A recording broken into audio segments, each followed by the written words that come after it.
설교는 주일 설교는 과부잖아요. 과부 얘기. 율법의 남편이 원래는 율법이 자신을 지지하고 자기 편인데 성도에게는 그 율법이 대항한다는 걸 자각하게 되고, 그리고 그래서 그 율법의 남편으로부터 죽으면 원한을 갖게 되고, 그래서 그 원한을 풀어달라고 하는 거고. 과부의 원한의 본질은 뭐예요? 과부의 원한. 누가 여기다 뒀어 이걸? 과부의 원한. 과부의 원한의 본질이요? 원한. 무슨 원한이 있어요? 뭐가 그렇게 원한이 많을까 이 과부는? 과부는 뭐가 없는 거예요? 남편은 말이 없는 거에 대한 남편은 씨가 그렇죠? 생명을 남편의 일은 생명을 여자에게 건네주는 거잖아요. 근데 이 남편이 두 명의 남편이죠. 율법의 남편이 있고, 율법의 남편이 이게 율법의 남편은 누구예요? 첫 번째 이 세상, 그렇죠? 두 번째 성경, 십계명, 셋째 십계명, 예수. 넷째 예수죠. 그 남편이 이것이 율법이 죽었잖아요. 십자가에서. 네. 죽어서 나라당 율법으로 생명을 받을 수 있는 그 남편이 죽어서 여자는 남편 없이는 못 살았어요. 고대 시대는. 여자의 구원은 남편의 씨를 받아 자녀를 낳는 거였거든요. 근데 이제 남편이 없으니까 나는 이제 이 여자는 나는 이제 어떻게 살지? 나한테 생명을 건네줄 남편이 없네. 율법의 남편이 죽었네. 나에게는 두 번째 남편이 필요합니다. 그것이 원한인 거죠. 그걸 이제 산상순에서는 심령이 가난하고 애통하고 온유하고 의에주의고 목마른 등등의 그런 어떤 갈급함, 갈망, 원한, 아이테오, 구함, 프로슈코마이 이런 식으로 이제 필요로 하는 거죠. 오늘날 많은 사람들은 율법의 남편 아래서 율법이 요구한 율법의 씨를 받아서 자기 행위에 의의를 낳죠. 이것이 죄책감과 자기 정당화, 양당 같은 거예요. 죄책감 속에 빠지든지 자기 정당화에 빠지든지 자기 의의를 낳으며 율법의 자식을 낳으면서 율법의 자식이 질질 끌려다니면서 억압받으며 사는 거죠. 근데 그 원한이 그 진리의 씨를 받으면 풀려지죠. 그렇죠. 이 씨가 없는 게 원한이니까. 그러면 그럼 심령이 가난한 상태지만 원한은 없는 상태. 심령이 가난한 게 원한인 거죠. 심령이 가난한 게 원한인 거예요. 네, 그 원한은 풍성한 말씀 속에 심령한 가난함이 아니라. 심령이 가난하니까 풍성한 말씀을 갈망하는 거지. 근데 그 풍성한 말씀이 와 있어도 그 성도의 존재 자체 안에는 심령의 가난함으로 채워져 있는 거 아니에요? 그 심령이 가난함과 부여하게 되는 건 함께 있는 거죠. 그러니까 함께 있는 거죠. 네. 그러니까 이건 율법의 어떤 과부가 우리에게 설명해 주는 거는 그런 원한 속에서 하나님의 은혜를 갈망하는 존재다. 그래서 우리가 아이테오 하게 되고 기도하게 된다. 내 원한 풀어주세요. 율법의 남편으로는 난 안 돼요. 예수가 보내준 그 영으로만 난 살 수 있어요. 그게 성도 과부가 내는 생명이다. 그리고 그 얘기도 재밌었어요. 그 성경 안에 이렇게 과부의 원한으로 있다가 믿음으로 사는 사람들이 성경에 5명의 여자가 나와요. 네. 다말, 다음에 이제 순서대로 해볼까요? 다말, 그 다음에 라합, 그 다음에 롯,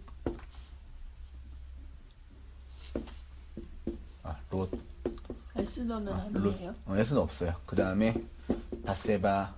왜 에스더는 아니에요? 에스더는 성경에 안 나와 있다고. 왜 아닌지는.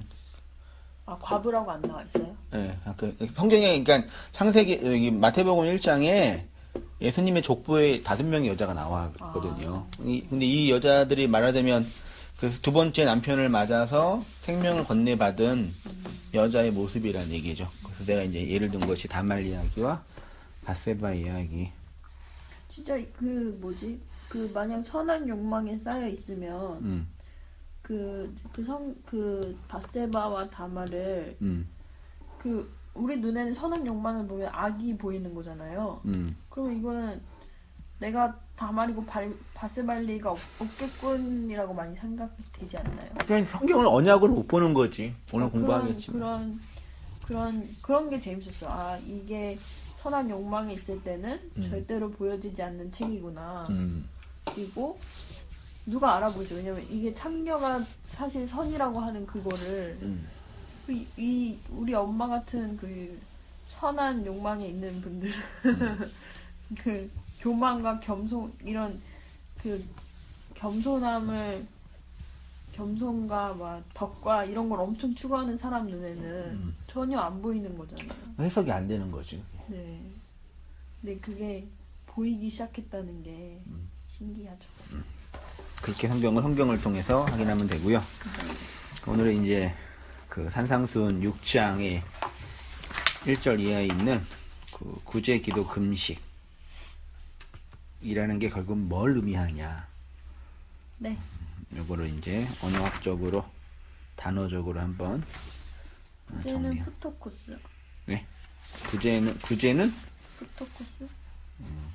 푸토코스는 가난한 자고. 그게 기도인가?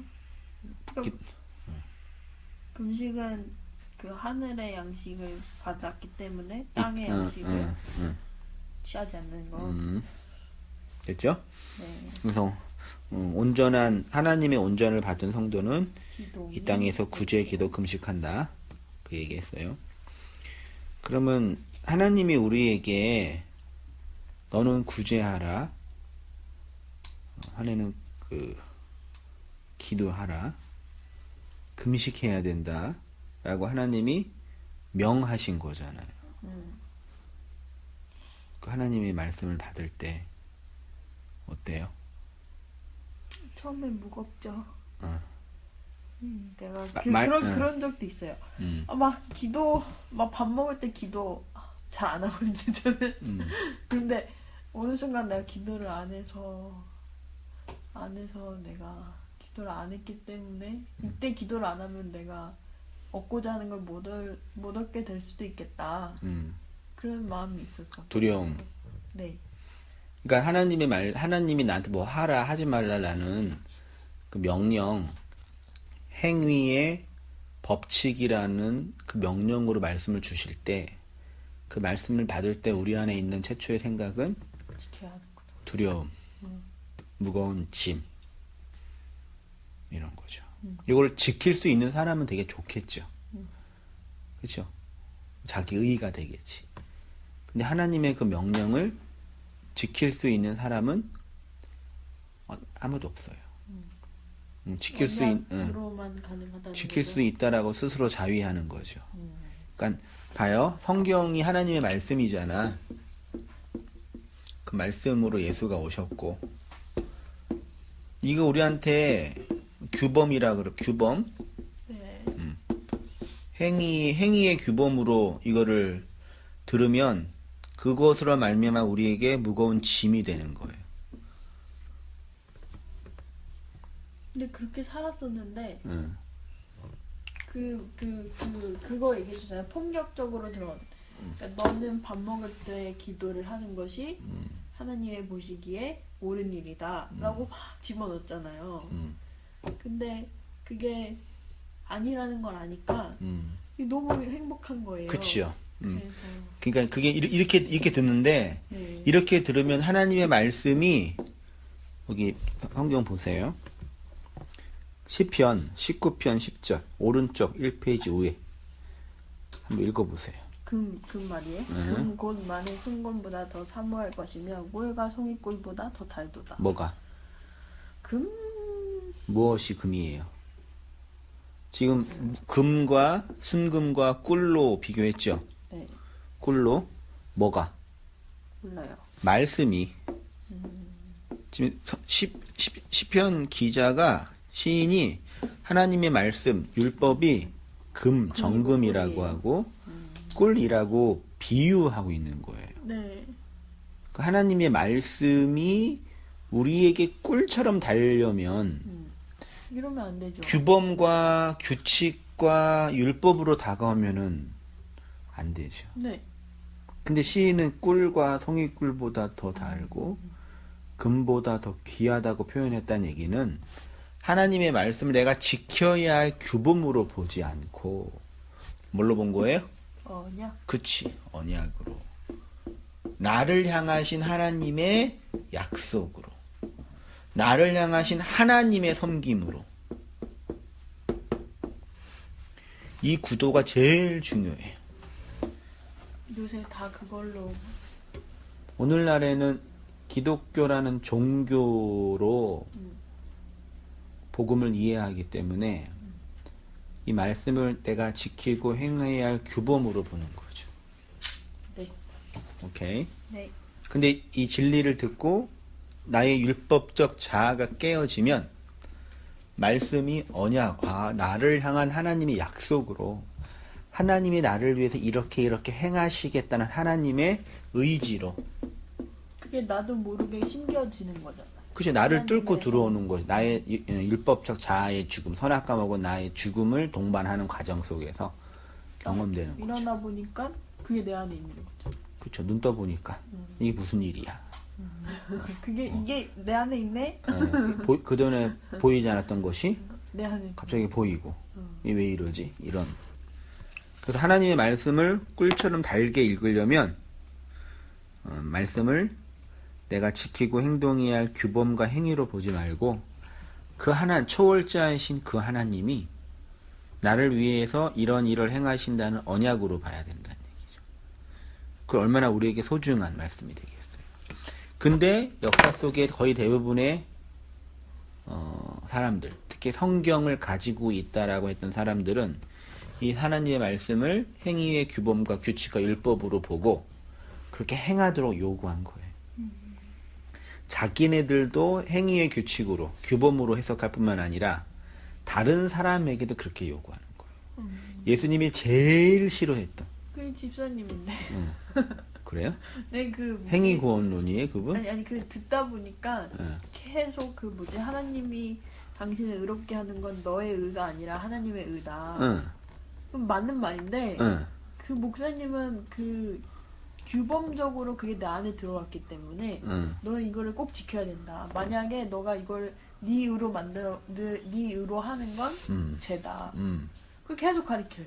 그러니까 그분은? 네, 너가 이렇게 된 게 내가 너로부터 된 거면 너 그 하나님으로부터 돼야 되기 때문에 하나님으로부터 되지 않은 건 악이다. 라고 계속 그렇게 가르치거든. 그게 그거 아니에요? 그분 얘기는 정확하게 모르니까. 한번 또 나랑은 다른 건 분명하니까. 그래서 마태복음 18장 6절 봐요. 누구든지 나를 믿는 이 작은 자 중 하나를 하나님의 말씀을 율법으로 가르치면 실족하게 돼요.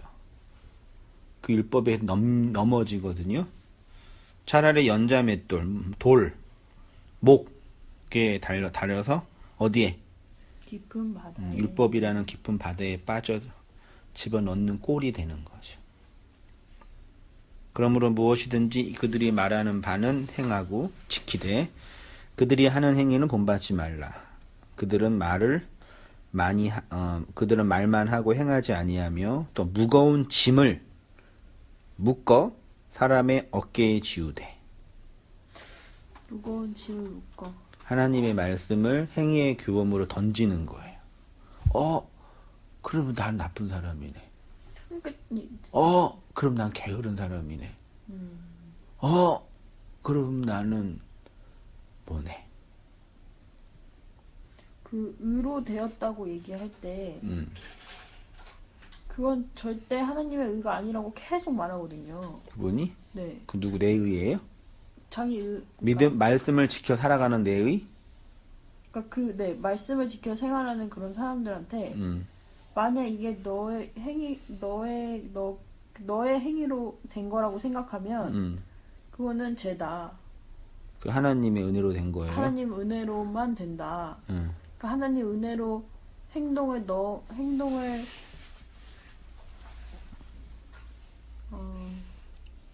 너의 의로 절대로 하나님의 의는 너 힘으로 안 되기 때문에 하나님한테 꿇어야 된다. 절대 너의 의로 되는 게 아니기 때문에 하나님 네. 그래서 예수님이 화 있을신지 외식하는 서기관과 바리새인을 하면서 교인 하나 생기면서 좋아하면 그 하나 생긴 교인을 배나 더 지옥자 하시 율법의 집을 지우게 하는 거죠. 그렇죠? 네.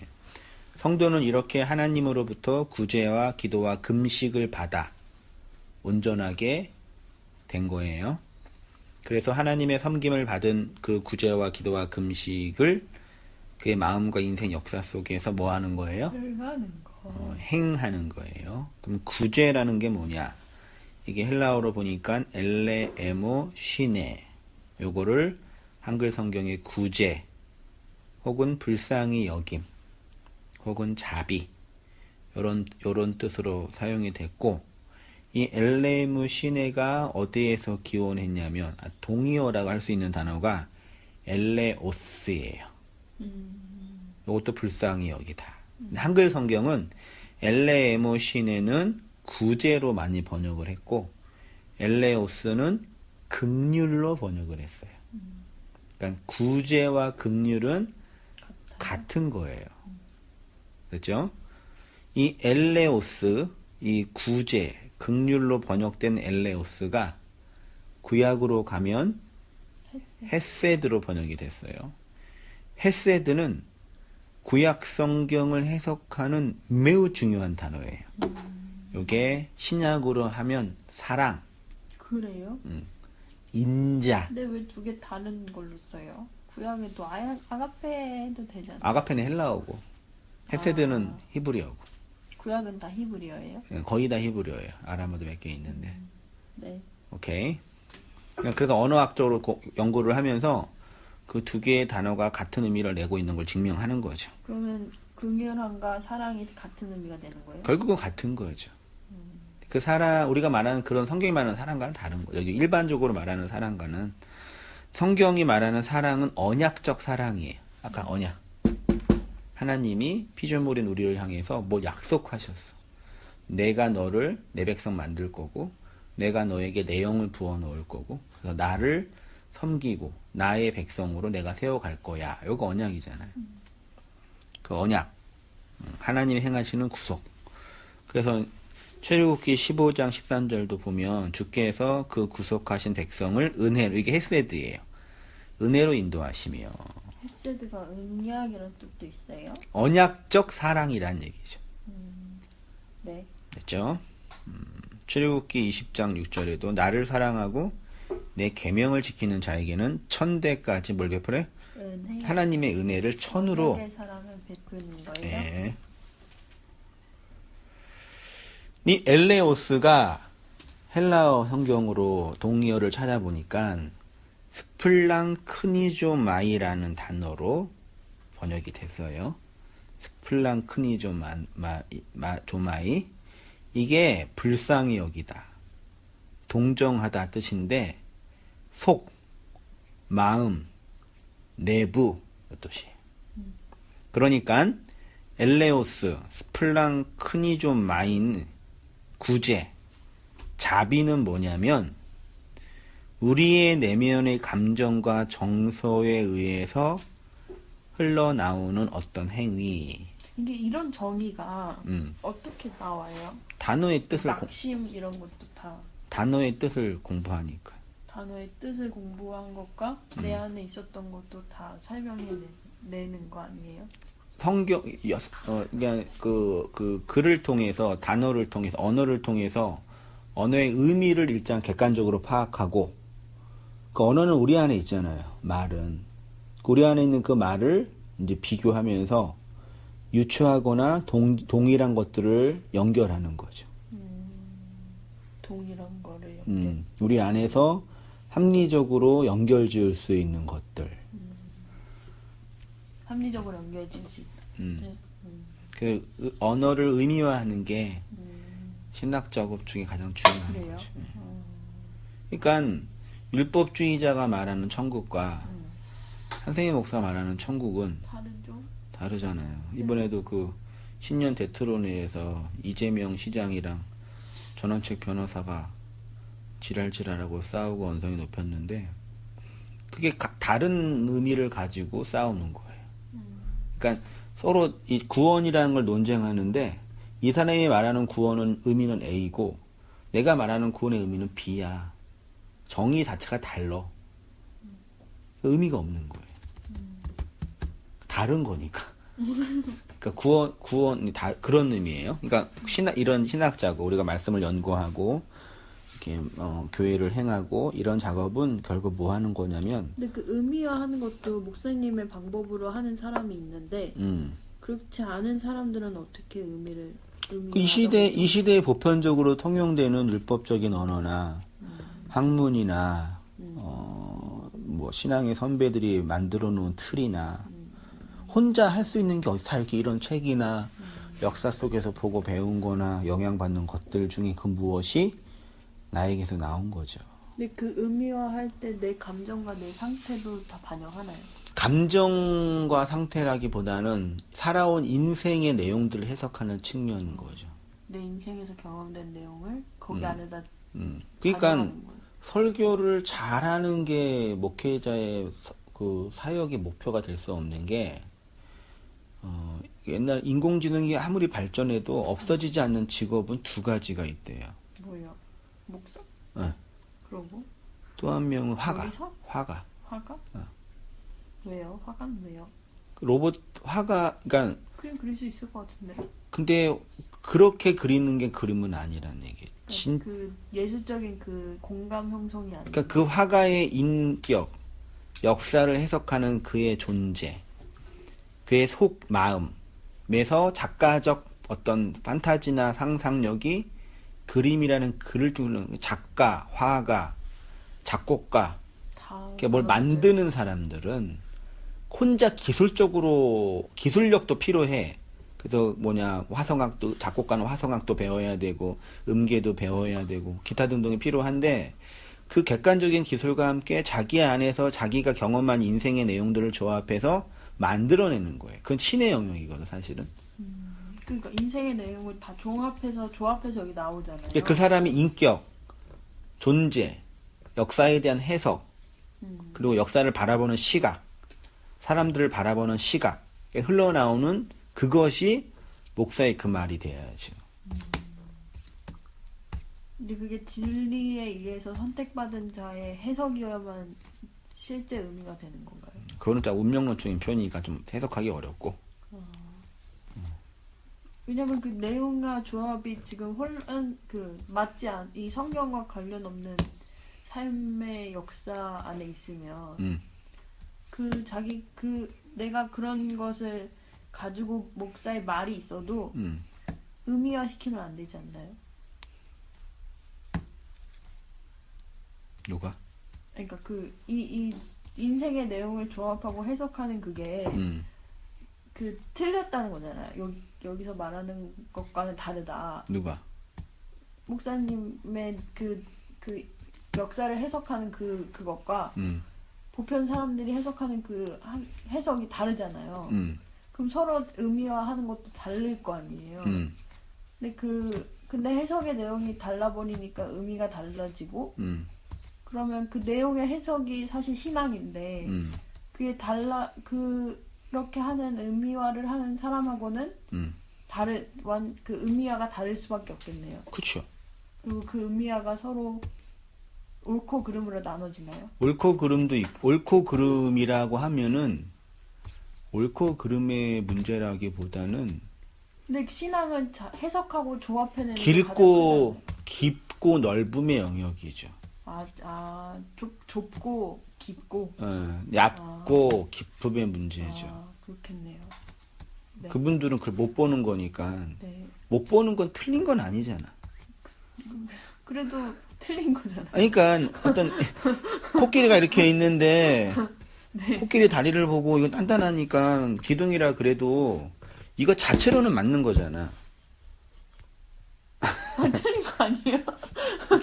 틀렸다라는 정의는 코끼리라는 전제를 알아야지 되는 거예요. 아, 그래요? 그분들은 코끼리라는 전제를 몰라, 이거를. 그러니까 깊고 깊음의 문제는 전체를 해석하는 틀이고, 보는 양식인 거죠. 율법이라는 이 구조 안에서 율법을 뭘로 해석하냐의 문제죠. 이거 그러면, 보편적으로는 맞지만, 물이라는 그 단어 속에 포함되어 있는 다양한 또 의미들이 있을 거 아니에요. 수증기 그래도 되나? 틀린 거 같지 않아요? H2O. 틀린 거 같지 않아요? 얼음이 될 거. 아, 얼음. 그런 게 다르다는 거. 그러니까 언어라는 게, 네. 언어적 틀이라는 게 의미가 없지, 사실은. 그래도 현대 철학에서 이제 언어 철학이 갖고 있는 이제 어떤 해체주의적인 한계인데. 여기 언어적 틀이 제일 중요하잖아요. 구제, 잡이. 이거 언어적 틀이 있어야 돼. 근데 이거는 오늘 공부하겠지만, 언어적 틀을 발로 받고, 이거를 언어적 틀로 받으면 안 돼요. 왜요? 왜냐면 언어적 틀은 지식이고 정보니까. 껍데기니까. 그거를 내용으로. 그러니까 그 내용이 있는데, 그렇지만 언어적인 틀이 있어야지 내 안에 있다는 걸 알잖아요. 그치, 그럴까? 마음의 영역은, 지식의 영역은, 그러니까 지식도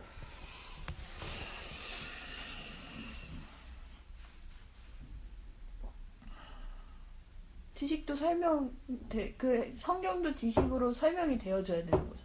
그치, 설명이 되는데, 네. 설명된 지식은, 지식으로 설명이 된 그 진리는 지식이 필요 없게 되는 거죠.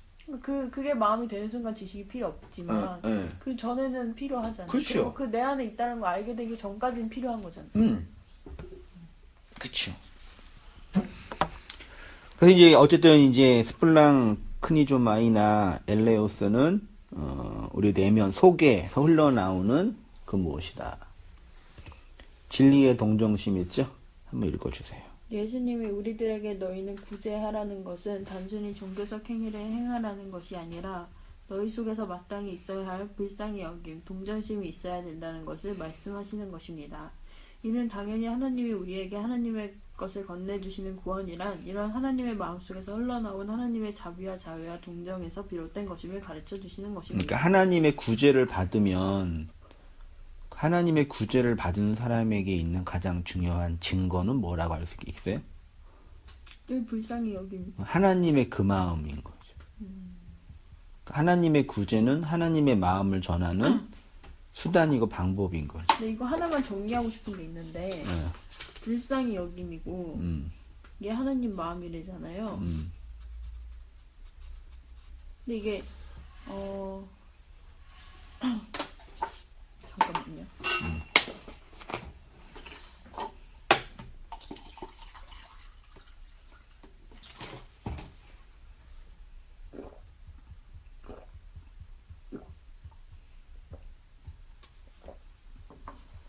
이게 하나님 마음인데 그 제한적 구원에서는 하나님이 이게 잘 모르고 오해한 사람들은 하나님이 되게 악의적이라고 느낄 수 있는 거잖아요.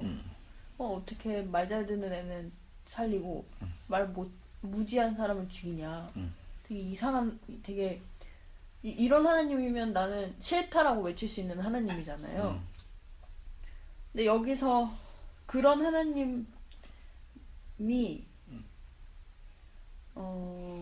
그런 쪽으로 해석되는 게 아니라 하나님 마음, 하나님은 어쩔 수 없이 이렇게 선택한 건가요? 근데 제한된 구원으로 그러니까 다 살릴 수도 있었는데 어쩔 수 없이 인간이 타락해서 어쩔 수 없이 하나님이 다 살리지 못하는 잠깐만요. 모든 건 하나님의 계획으로 움직여져요. 그렇죠. 움직여지죠. 하나님께 불순종하는 피조물은 하나도 없고 네. 하나님의 뜻과 의지를 거역하는 그 어떤 것도 세상에 없어요. 네. 그죠. 내가 지금 정리하고 싶은 건, 이렇게 이 구원, 제한적 구원으로는 이렇게밖에 볼 수 없는 사람들이 몇몇 있을 거 아니에요. 그런 사람들한테 이 불쌍히 여기는 그 마음을 어떻게 얘기해 줄 수 있죠? 마음을? 네. 그 사람이 그 율법적 틀이 틀렸다라는 거, 그걸 깨뜨려야죠. 그러지 않고서는 그 하나님 그 마음을 못 보나요? 그쵸. 그 달걀에서 나와야지, 깨고. 달걀에서 나와야 돼요? 계란 아래에서 나와야죠. 달걀이라고 비유한 이유는? 그게 율법의 세상이니까. 율법의 세상의 달걀? 계란이요? 업무품, 자궁. 자궁. 거듭나기 전의 상태. 그래서 엄마의 사랑의 까막눈이군요. 근데 뭐야? 그러니까 그 거듭나기 전이니까 아니 알 속에 있는 병아리는 그게 모든 세상이잖아요. 그러니까 그죠. 근데 그러니까 그 범주 여길 못 보는 거잖아요. 껍데기 바깥에 못 보는 거죠. 그 보려면 그걸 깨야 돼. 깨면 거기서 죽는다라는 거. 자기 틀. 그 율법의 죽음이라고 표현하는 거죠. 그거는 인문학자들이나 철학자들 다 깨달았던 진리야. 그래요?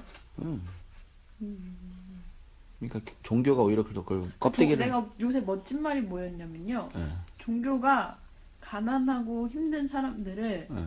분노케 하는 게 아니라 적응시켜서 기득권 세력이 그걸 이용해 먹도록 한다. 되게 멋진 말이라고. 그 율법, 국가가 왜 사람들을 교육하는지 알죠?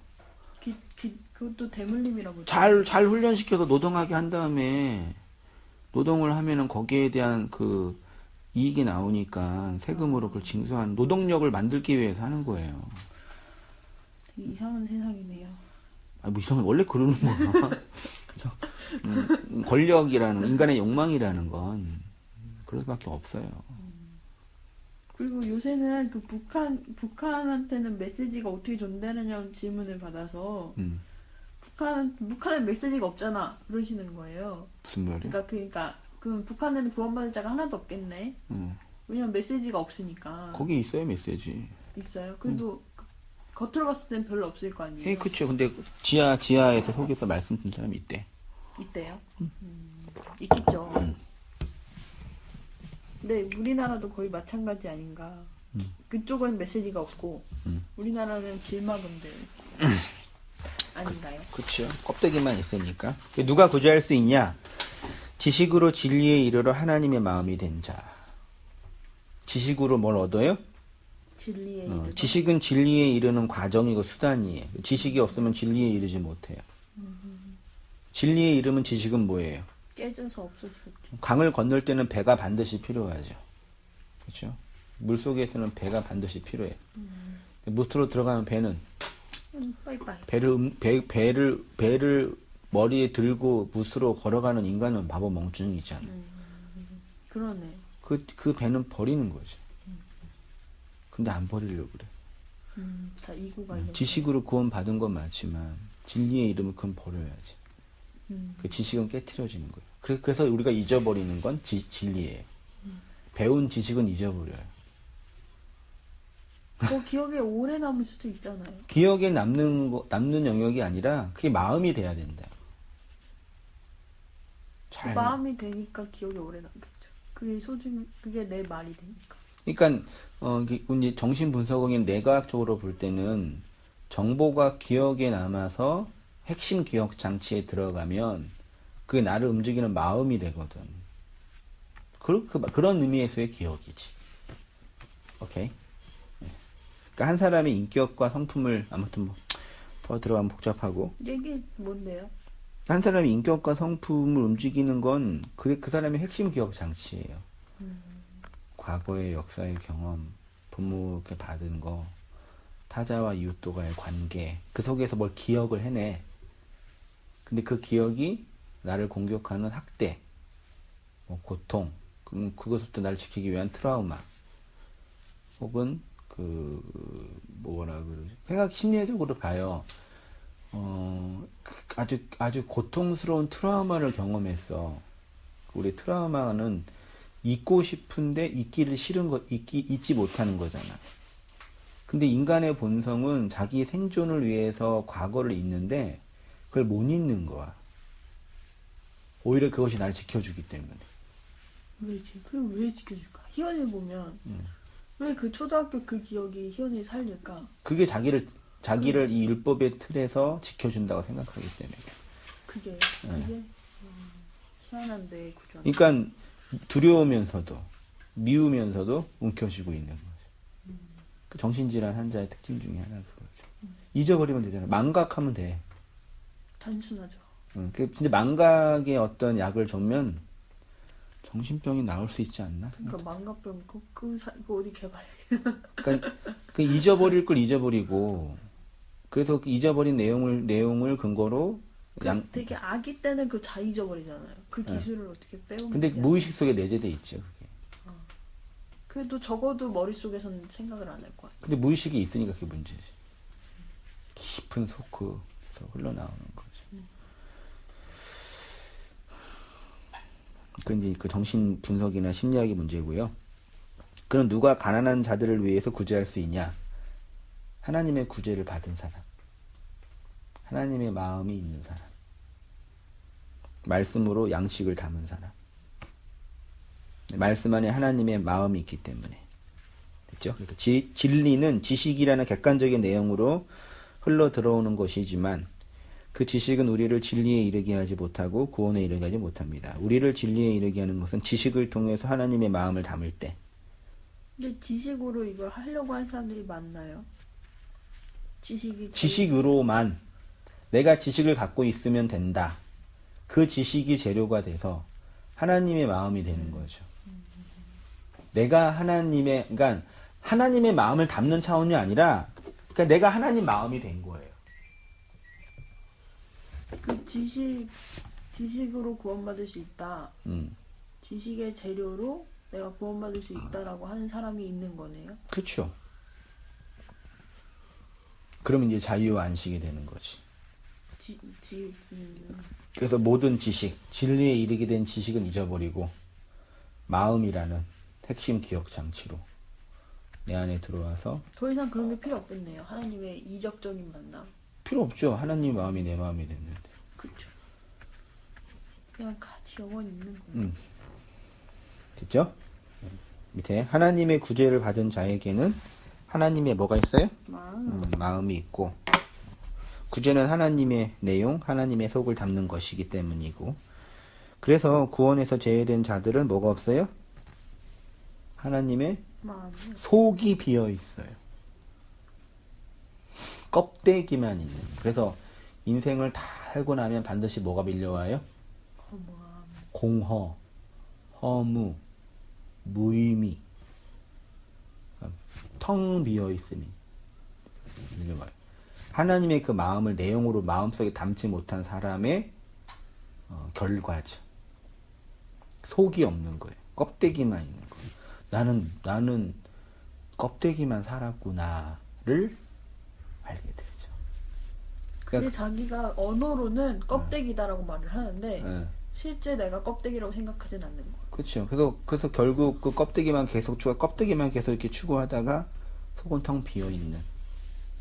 그게 지옥이지. 근데 그 껍데기만 추구하는 그 사람이 하나님이 우리를 껍데기라고 하지 않았냐. 그래서 난 구원받은 존재라고 생각할 수도 있나요? 그건 또 다른 논의가 필요하겠지. 어떤 논의?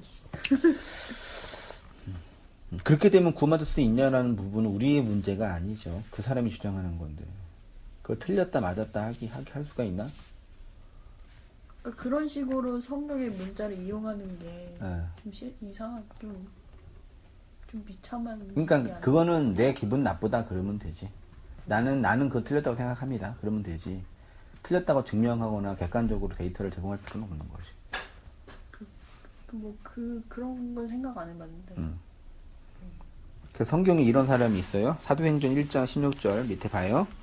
형제들아, 성령이 다윗의 입을 통하여 예수 잡는 자들의 길자리가 된 누구요? 유다를 가리켜 미리 말씀하신 성경에 응하였나니 마땅하도다. 이 사람은 본래 우리 가운데 참여하여 그 직무의 한 부분을 맡았던 자라. 이 사람이 불의의 삭스로 밭을 사고 후에 몸이 곤두박질하여 배가 터져 창자가 흘러나온지라. 속이 이게 그 말이에요? 터졌다고요. 밑에 내려와서요. 그러나 복음의 진리로 그리스도의 마음을 영으로 받은 성도에게는 하나님의 그 마음이 있어요. 아니 그가 하나님의 마음이 돼요. 그래서 모든 심판에서 자유로울 수 있어요. 이 마음이 율법의 세상에서 율법의 짐을 지고 살아가는 자들을 향한 예수님. 그러니까 예수님의 마음이 없는 자는 그 배가 터져 속이 비참하게 드러나는 거죠.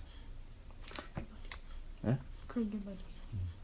근데 성도에게는 그 속에 누가 있어요?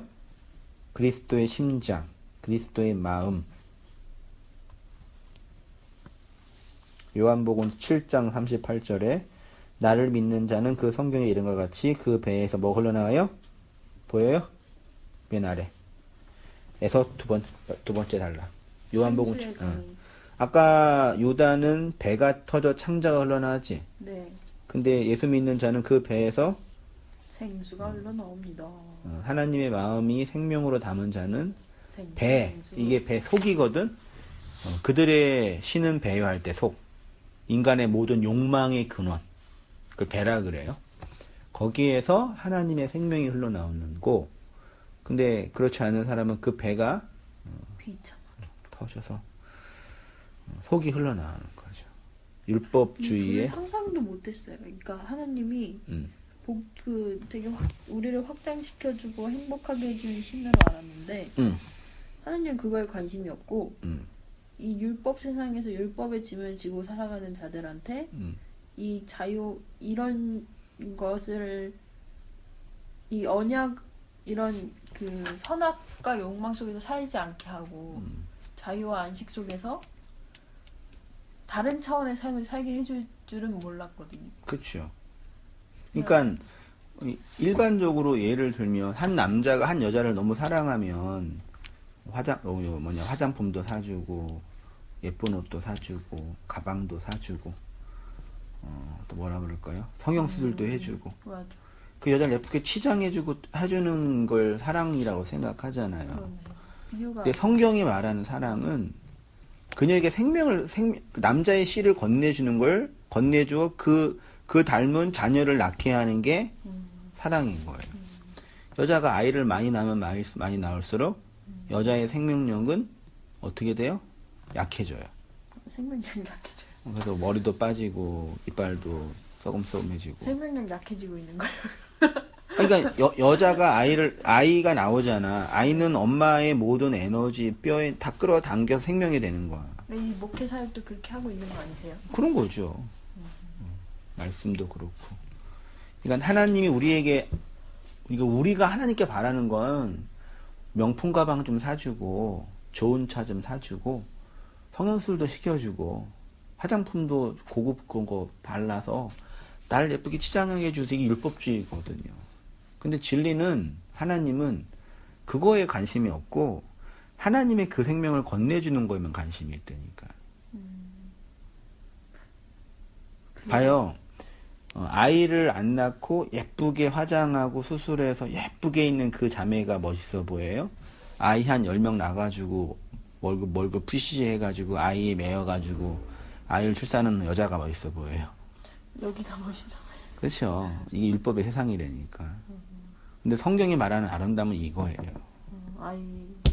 근데 지금 이게 세상이 율법의 저주 안에 갇혀 있어서요. 이런 것들은 나를 죽는 행위라고 해서 치부하고 각자 자기의 욕망과 자기의 의만 부추기며 살아가는 그 가치만 옳다고 하는 거예요. 정확하게 세상이 하나님을 거역하며 살고 있는 거죠. 그 율법의 편견 속에서.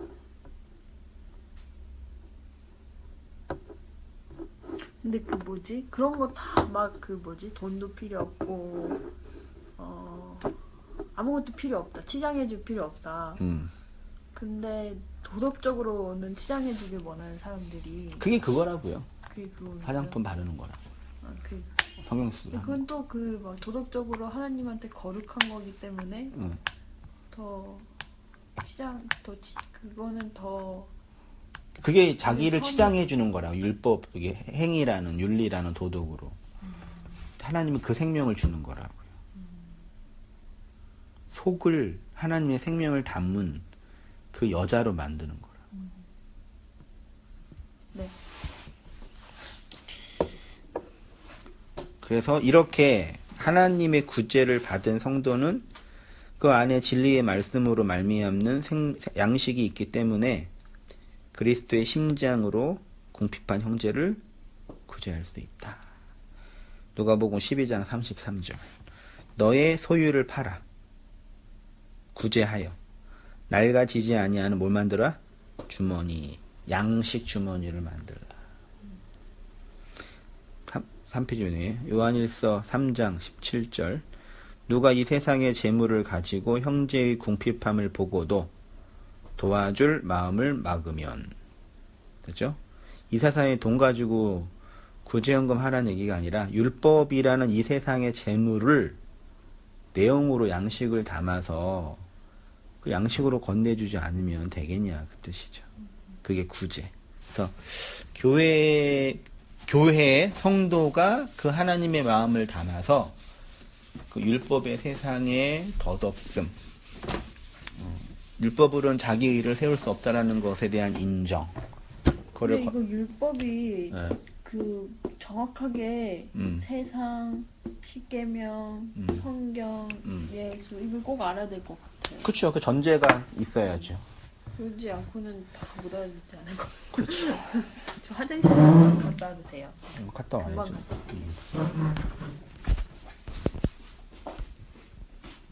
이게 이제 교회가 해야 할 일이다. 구제 잘할 수 있도록 그 양식으로 구제를 하며 살아가는 거죠. 그죠? 근데 목사님도 처음에 이적과 같은 만남으로 시작되지 않았어요. 이죠?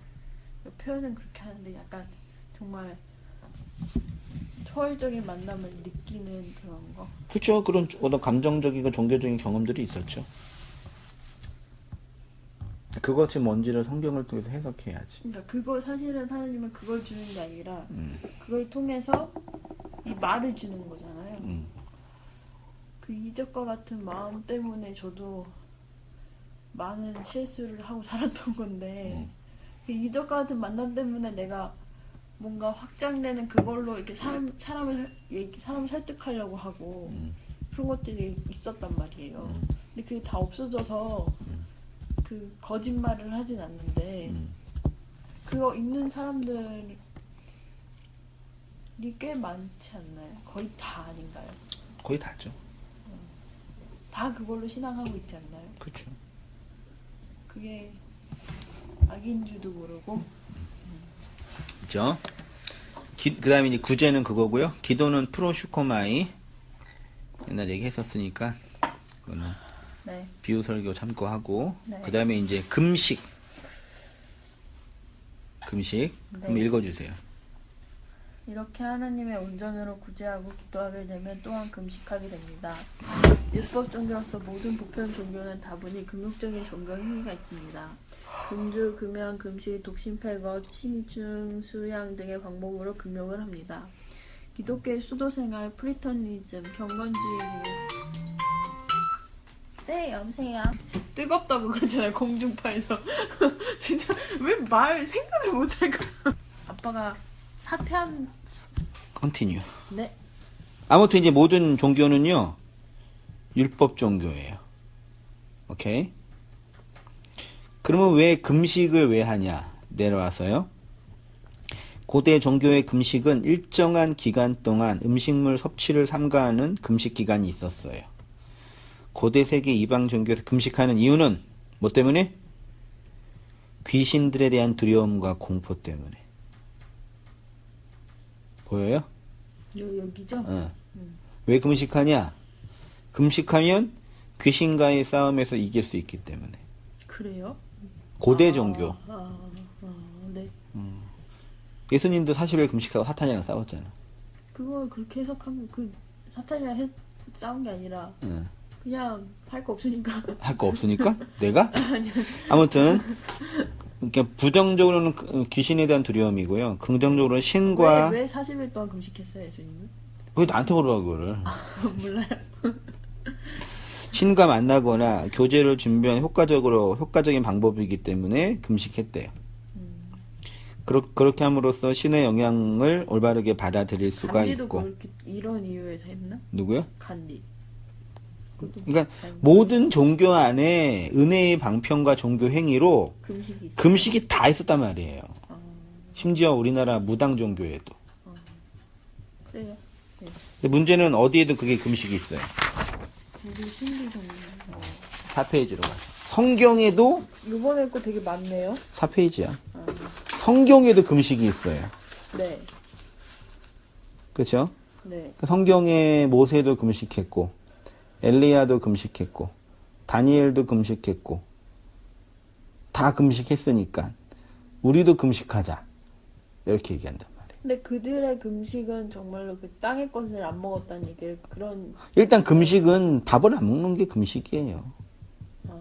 그것도 모형이죠, 근데. 그렇죠. 밥을 안 먹는 건 뭐냐? 의미가 뭐냐? 그냥 곡기를 끊고 그냥 종교 행위에 집중하는 거냐? 그게 아니다. 오케이? 네. 하나님이 금식하라고 하신 이유 보여요? 보여요? 그러면 하나님이 우리에게 금식을 요구할 때 이 세상의 모든 종교가 추구하는 이런 육체의 금식을 요구했겠냐?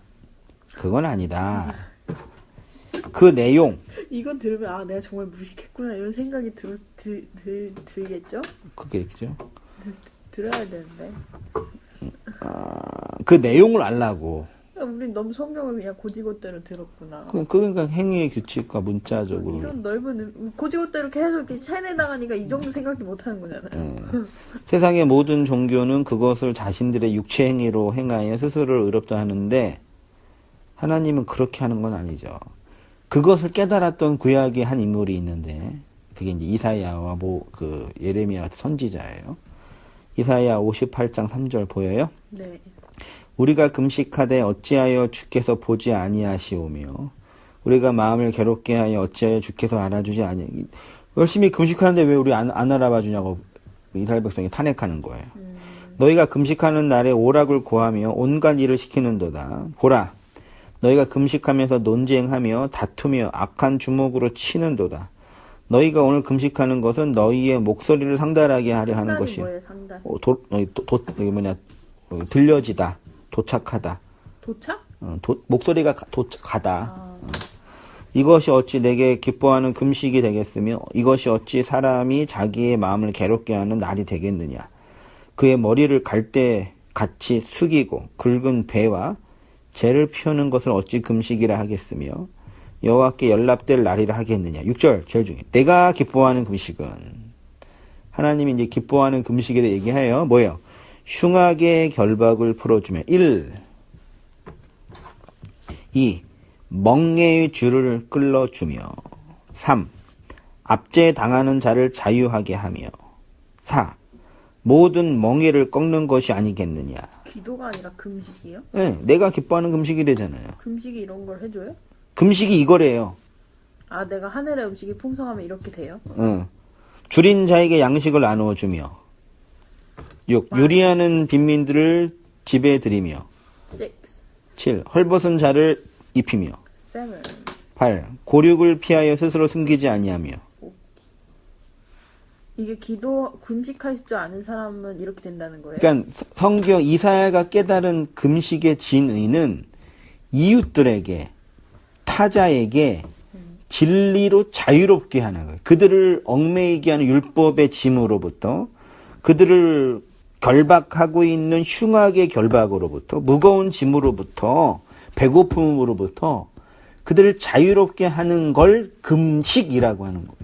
금식은 그냥 하늘의 밥이 풍성해서 땅의 음식을 안 먹는 건데. 그게 이거라고요. 그게 어떻게 타인을 자유롭게 해요? 네? 그게 어떻게 타인을 내가 그냥 땅의 걸 안 먹는. 그러니까 내가 금식하는 거는 내가 곡기를 끊고 하는 차원 정도가 아니라 금식이라는 행위 자체가 구제와 기도의 의미가 내포돼 있다고요. 내가 지금 금식하잖아. 이해 안 돼? 아니 이건 그러니까 이렇게 되는 건 알겠는데 네. 말씀이 이런 걸 해주는 건 아는데 응. 금식이 그렇다고 하니까 내 머릿속의 금식은 응. 내가 하늘의 밥이 풍성해서 땅의 음식을 안 만든 건데 응. 이게 타인한테 무슨 영향을 주? 그게 이거라고요. 이 꼴 하면 돼요. 이해 안 되면 이해 안 되는데 넘어가. 금식은 이웃을 진리로 자유롭게 하는 것입니다. 있죠? 네. 읽어주세요. 구약 종교의 탁월한 영적인 의미를 알았던 이사야나 예레미야를 보십시오. 이들이 말하는 금식의 본질은 예수님이 말씀하시는 금식입니다. 금식은 우리의 필요를 위하여 곡기를 끊고 하나님과 싸우는 것이 아니라 하나님의 주신 양식을 하나님 주신 양식을 헐벗은 이웃에게 나눠줘요. 그게 금식이에요.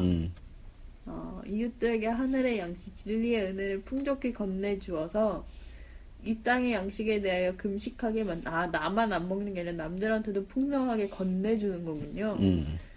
진짜 금식의 의미입니다. 그러니까 보세요. 하나님이 금식해가지고 우리가 풍요롭게 된 거잖아. 오케이? 하나님이 기도해가지고 우리가 유코마이를 얻게 된 거잖아요. 하나님이 엘레의 모신에 구제해 주셔서 우리가 그 양식 받은 거죠. 알겠어요. 이제 알겠어요? 네. 네. 되게 그거 뭐지? 내가 금식하는 사람이 되는 거잖아요. 그거 금식하는 사람이 되어지는 게 거짓말하는 입장 아니고. 그렇죠. 진리를 말하는. 그렇게 서가는 그 삶 속에 퍼져가는 거네. 은밀하게. 오케이. 이어서.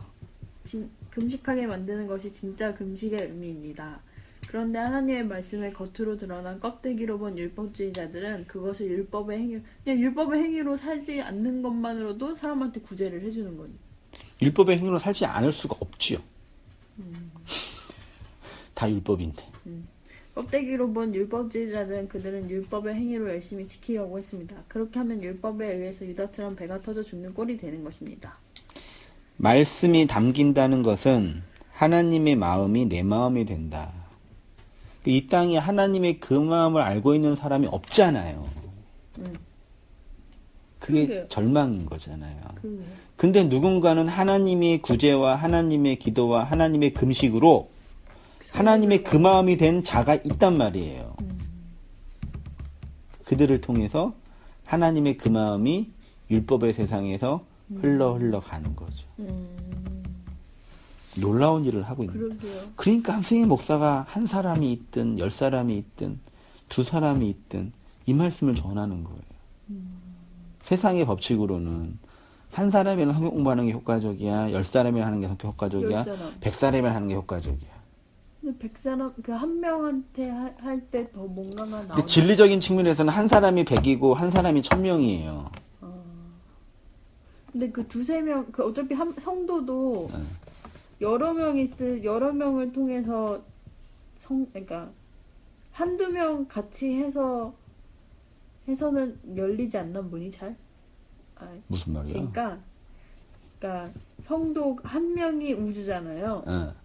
거기는 이해해요.